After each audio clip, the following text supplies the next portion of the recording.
Life skill development, आजकल तो ये टॉपिक भी जुड़ गया है कि लाइफ स्किल्स को हम पढ़ रहे हैं, सुपर टेट में भी पूछा जा रहा है, इवन केवीएस में भी, और जितने भी अब एग्जाम्स आगे आगे होंगे वहां पर लाइफ स्किल डेवलपमेंट की बात जरूर होगी। अच्छा, एक क्वेश्चन बताओ, डब्ल्यूएचओ ने या यूनेस्को ने भी फॉर दैट मैटर कितने लाइफ स्किल्स बताए हैं या कोर लाइफ स्किल्स बताए हैं?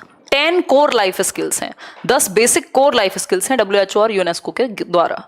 ठीक, वैसे तो बहुत सारी हैं अनगिनत, बट डब्ल्यूएचओ की या यूनेस्को की जब हम बात करते हैं तो हमें पता होना चाहिए कि देयर आर 10 बेसिक या 10 कोर लाइफ स्किल्स। जीवन कौशल कितने हैं? 10। ये लिस्ट आपके सामने है, पीडीएफ आपको मिलेगी, इसको रिवाइज कीजिएगा। जैसे सेल्फ अवेयरनेस, क्या हम खुद के इमोशंस को, खुद को लेकर के कितने अवेयर हैं, हम कितना बेहतर जानते हैं खुद को, हम कितना बेहतर समझ पाते हैं, हमारे मन में क्या चल रहा है, हम कितने अवेयर हैं, आप कैसे इंडिविजुअल हैं, इस चीज को लेकर कितने अवेयर हैं आप। ठीक, एम्पैथी, इसलिए आजकल मेडिटेशन वगैरह क्लासेस कुछ एम्पैथी, आप दूसरे को दर्द को अपना दर्द समझ के फील कर पाते हैं या नहीं कर पाते। किसी को चोट लगते हुए देख के क्या बच्चों को सिर्फ हंसी आती है, या ये भी फील होता है कि उसको चोट लगे तो मैं पानी दे दूं या कुछ साफ कर दूं, है ना, वो दर्द फील होता है कि नहीं? ये चीज बचपन से डेवलप करनी चाहिए।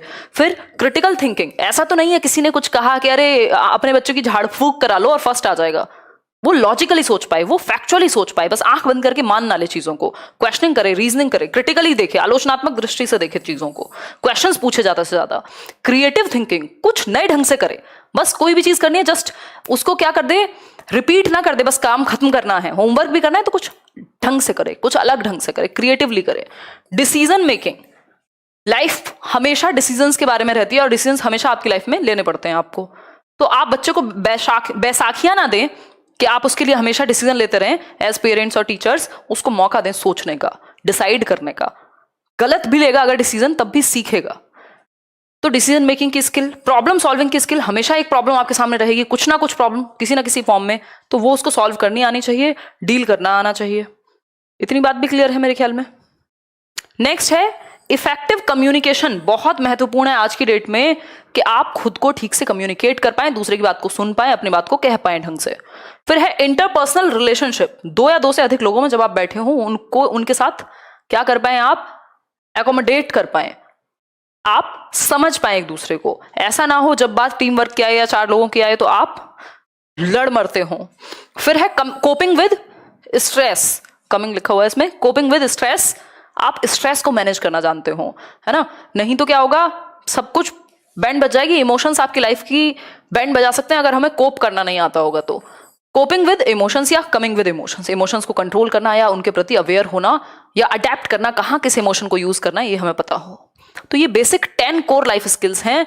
आपका 10 नंबर जो है लाइफ स्किल के यहीं कहीं से कवर हो सकते हैं, अगर ध्यान से सुना होगा तो आपकी बहुत हद तक हेल्प हो जाएगी सिर्फ एक क्वेश्चन से। ठीक, लाइक शेयर करते रहेगा जैसे जैसे आप लोग आते जाएं और सेशन आपको पसंद आता जाए। ठीक, क्वेश्चन क्या है, what is life skill development, जीवन कौशल विकास है क्या? पहला ऑप्शन है it is a process of adjustment and accommodation in life, आप लाइफ में कैसे एकोमोडेट करेंगे, एडजस्ट करेंगे, उसके बारे में है ये। Developing self confidence and self esteem, व्यक्ति में आत्मविश्वास और आत्मसम्मान भरने के बारे में है ये। या फिर C option, develop knowledge and professional confidence, ज्ञान और जो प्रोफेशनली आपको किसी भी एक प्रोफेशन में कॉन्फिडेंस चाहिए होता है उसके लिए लाइफ स्किल डेवलपमेंट होता है। या फिर नेक्स्ट चीज अगर मैं बात करूं, it is a life long process that helps individuals to grow and mature, जो व्यक्तियों को ग्रो करने के लिए और उनको परिपक्व बनाने के लिए हेल्प करती है। बताइए एक बार, 4 ऑप्शंस आपके सामने, 83% आंसर डी है जो कि सही भी है। ठीक है बात, 83% आंसर्स आपके सही हैं। देखो इसमें self confidence and self esteem बिल्कुल इस पे भी प्रभाव पड़ता है, ये बात भी सही है। It is a process of adjustment and accommodation in life, ये बात भी सही है कि लाइफ स्किल्स जब आप सीखते हो, लाइफ स्किल्स में क्या होता है, आप एम्पैथी सीखते हो, आप स्ट्रेस के साथ कैसे डील करना है, प्रोफेशनली कैसे डील करना है, लाइफ के साथ कैसे डील करना है, खुश कैसे रहना है ना, बहुत सारी चीजें आप इसमें सीखते हो लाइफ स्किल्स में, लाइफ के बारे में स्किल्स, क्योंकि लाइफ को जीना हमें कोई नहीं सिखाता। आजकल इस बात पे जोर दिया जा रहा है कि सिर्फ सब्जेक्ट्स मत पढ़ाओ, जिंदगी जीना भी सिखाओ, है ना। जैसे कई बार मैं बहुत ज्यादा ज्ञान दे रही होती हूँ, क्यों? क्योंकि पसंद है वो उस तरह से डिस्कस करना, आप लोगों तक बात को पहुंचाना कि हम सिर्फ कुछ अक्षर नहीं पढ़ रहे हैं, हम कुछ सीख भी रहे हैं, हम जिंदा भी हैं। ठीक, तो ये बात भी सही है कि एडजस्ट करना सीखेगा बच्चा और एकोमोडेट करना सीखेगा। जब वो इतनी सारी चीजें सीखेगा तो उसके अंदर सेल्फ कॉन्फिडेंस भी आएगा, सेल्फ एस्टीम भी आएगी। Develop knowledge and professional confidence, ये भी बात सही है, गलत नहीं है, तीनों बातें सही हो गई। फिर it is a life long process that helps individuals to grow and mature, ये बात भी सही है। और चारों ऑप्शन हो नहीं सकते क्योंकि ऑल ऑफ द अबव दिया नहीं हुआ, ठीक। तो उस केस में हमें बेस्ट आंसर चूज करना होगा जो इन सब को अपने अंदर समाहित कर ले। लाइफ स्किल डेवलपमेंट ऐसा तो है नहीं आपने 5 साल के बच्चे को सिखा दिया, अब उसको आगे जिंदगी में कुछ नया सीखने की जरूरत ही नहीं पड़ेगी। भाई जब आप 18 साल के होते हैं, जब आप 17 साल के 15 साल के होते हैं, आपके लिए ये इंपॉर्टेंट होता है लाइफ स्किल के रूप में कि आप अच्छे से पढ़ें, टीचर्स के द्वारा उनको रिस्पेक्ट करें, सीखें चीजों को, कोऑपरेट करें, टीम बिल्ड करें, अच्छे नंबर भी लाएं, सब कुछ करें, नॉलेज बढ़ाएं। फिर जब आप 28 साल के होते हैं तो आपको लाइफ के बारे में और स्किल्स की जरूरत पड़ती है कि पर्पस क्या है, क्या करेंगे आप लाइफ में, क्यों जी रहे हैं, है ना। आपके एग्जिस्टेंशियल क्वेश्चंस आपके जागने लगते हैं, तो तब लाइफ स्किल्स तब बदल जाती हैं। तो एज के अकॉर्डिंग अलग अलग एज पे अलग अलग तरह की लाइफ स्किल्स की जरूरत आपको पड़ेगी।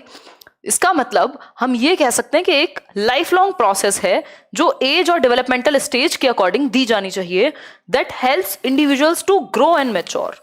जिस भी स्टेज पे आप हैं वहां आप ग्रो हो और थ्राइव करें जीवन में, सिर्फ एडजस्ट और एकोमोडेट ना करें। ये बात भी सही है बिल्कुल। अगर ये दोनों या थर्ड ऑप्शन नहीं होता ना, डी वाला लास्ट, तो हम इसके साथ जा सकते थे, इन दोनों से ज्यादा बेहतर था ये, क्योंकि बाकी दोनों इसी में आ जाते। लेकिन बात हो रही है एक कॉम्प्रिहेंसिव या इंक्लूसिव क्वेश्चन की, जिसमें बाकी ऑप्शंस अपने आप समाहित हो जाएं। तो ये एक लाइफ लॉन्ग प्रोसेस है। दूसरा, व्यक्ति को ग्रो और मैच्योर होने में मदद करती है। मैच्योर का मतलब ये नहीं है सिर्फ मैच्योरिटी आ गई, हर एक स्टेज के अकॉर्डिंग जो भी डिमांड है सिचुएशन की या उस एज की, उसमें आप बेहतर तरीके से डील कर पाए। तो बेहतर ऑप्शन जो है हमारे पास, कहने को चारों सही हैं, बट बेहतर ऑप्शन जो है वो क्या है, D option. It is a life long process, यह एक जीवन पर्यंत चलने वाली प्रक्रिया है जो व्यक्तियों को बढ़ने और परिपक्व करने में मदद करती है, क्योंकि एज एप्रोप्रिएट होगी, एज और स्टेज के अकॉर्डिंग दी जाएगी। सिंपल बात है।